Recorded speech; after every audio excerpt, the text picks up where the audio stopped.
गांव के किनारे बसे जंगल को लोग सदियों से भूथा मानते थे। इस जंगल के बीचों बीच एक पुराना खंडर था जिसमें कोई जाने की हिम्मत नहीं करता था। लोगों का मानना था कि वहां एक बेहद भयानक भूत का वास है जिसका सिर उसके धड़ से अलग हो चुका है। ये भूत अपना सिर सड़कों पर सरकाते हुए चलता है और जिसने भी उसे देखा वह कभी जिंदा वापस नहीं लौटा।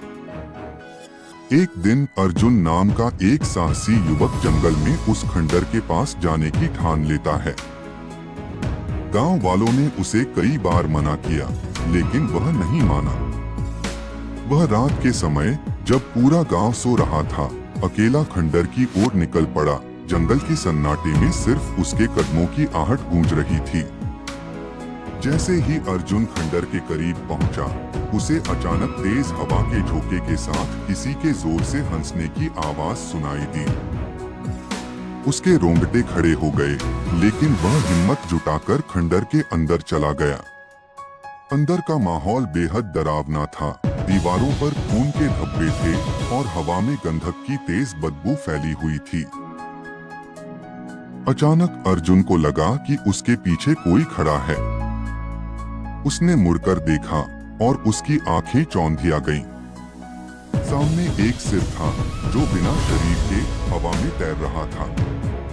उसकी आंखों में खून टपक रहा था और वह सीधे अर्जुन की ओर बढ़ रहा था।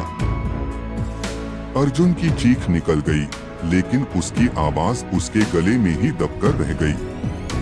वह भूत अपने सिर को घुमाते हुए अर्जुन की ओर बढ़ता चला गया। भूत ने गरजते हुए कहा, तूने मेरी नींद को भंग किया है, अब तुझे इसकी सजा भुगतनी होगी। अर्जुन ने डरते हुए पूछा, तुम कौन हो? मुझे छोड़ दो, मैंने कुछ गलत नहीं किया। भूत ने क्रोध से कहा, मैं वही हूँ जिसे सालों पहले यहाँ धोखे से मार डाला गया था। अब मैं हर उस इंसान से बदला लेता हूँ जो इस खंडर के पास आता है। तू भी अब मेरी कैद में रहेगा। अर्जुन की आंखों में अंधेरा छा गया। वह बेहोश हो गया और जब उसे होश आया तो वह खुद को खंडर के अंदर एक ताले में बंद पाया। अर्जुन की चीखें जंगल में गूंज रही थीं, लेकिन कोई उसे सुनने वाला नहीं था।